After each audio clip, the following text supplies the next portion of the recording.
आयला अक्कल वाटा दिवशी कुठं गेलं तर काय होय तिच्या आईला कस काय झालं त्या टायमाला कस काय विसरले. थोडी त्याला अक्कल दिली असती तर बरं झालं असतं. इतकं फालतू विचाराचा माणूस असं ना मला कवाच वाटलं नाही. त्याला धिंगाणा म्हणतात का मुंबईत? पोरं गेले, एक महाराष्ट्राची संस्कृती दाखवली, एक मुंबईला जिवंत करण्याचं काम, विचारानं जिवंत करण्याचं काम गरिबाच्या पोरांनी केलं.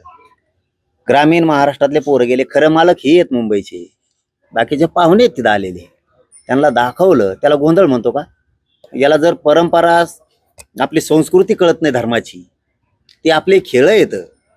उद्या त्याला एखाद्या बाकीच्या जातीचे लोक खेळ खेळते त्यांना असंच म्हणणार का? ताई तसंच म्हणणार का?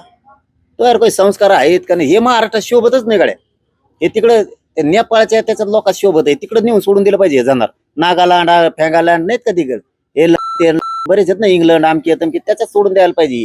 हे जाणार इकडे ठेवायलाच नाही पाहिजे. तिकडच्याच एखाद्याच्यात हाकून द्यायला गी.